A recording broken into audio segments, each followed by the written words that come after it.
What's going on, guys? Patrick here with Window Tinting Business, and I got a quick, easy video for you. So we're removing the film off of a 21 Toyota Camry. Now, for our shop, we don't remove back windows or side windows, sedans and coupes really, if they're any more than 5 years old, just because I don't want to be back there scraping back windows for 3 hours, trying to get everything clean, and I'm OCD. So it's like, I would have to charge like $500–600 just for removal. And no one's gonna pay it, so I don't offer it.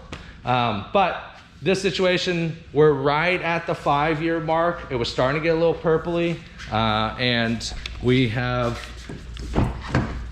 if you can see that, the side door came off clean. And as you can see, there's adhesive left over here. So the tint gods were kind. I didn't have to pull the second layer. I didn't have to scrape the window, which is super, super nice, because that would have been a pain in the dick. But this is a situation where a lot of us find ourselves like, how do we remove this aggressive adhesive? If you're back there with water and scrub pads, you're gonna be back there for fucking ever. So here it is, boys and some girls. Purple Power, you got it right there. Purple Power, how much was this? $12 for a gallon. So it's a lot. A gallon will last you freaking forever. Throw it in a, where's the spray bottle? Where is it? Is this it? Yep. Throw it in a spray bottle. That's it. All you have to do is spray it down, wait 5 to 7 minutes, and when you come back in with a scrub pad like this. Make sure you get an auto bulldozer to squeegee. So and it'll get probably 95% of it off the first round, especially if it's all adhesive. And then you just rinse and repeat. You do the same thing again, you'll get the rest of it off.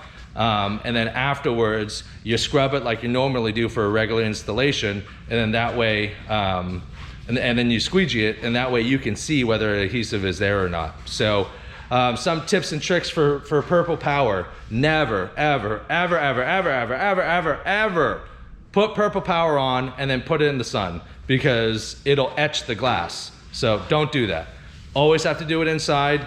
The fumes pretty much suck. So when you're in there, hold your breath, spray it down, get out. This is gonna save you hours and hours and hours of removal. And so Zachary just sprayed down this back glass here. It was all foggy as shit. And that window you just saw, he just sprayed that down here. So we're gonna give it a couple minutes, and then, not a couple minutes, 5 to 7 minutes on the back window, same thing on the sides, and it should come off like butter. 6 minutes passed, Zachary went in there and scrubbed it, and it's clean, like I said.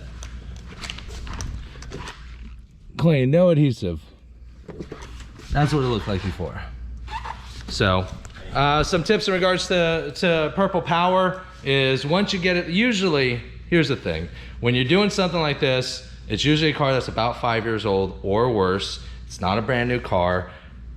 It's gonna have some like wear and tear. So best case scenario, wipe it all down. Once you spray the Purple Power on the glass, take a microfiber towel and wipe the sides down, and then try to wipe off any, the deck. And then when you're ready to scrub it, and then spray it with normal water, do your normal cleaning process, and that'll hopefully flush out anything else. When you're done with that, make sure you get a paper towel and wipe the back dash here, so that you're wiping up any excess Purple Power or water or anything of that nature. So, all right, just to finish up, I just finished tinting this back window. We ended up doing it in SolarGuard's Endeavor 15%, and here it is. So the removal is clean. If you had any white spots, you'd see the that'd be all the adhesive. So yeah, Purple Power, unless you want to sit back there for a few hours scrubbing your life away, Purple Power, 5–6 minutes, wait, scrub it, keep it out of the sun. Good luck.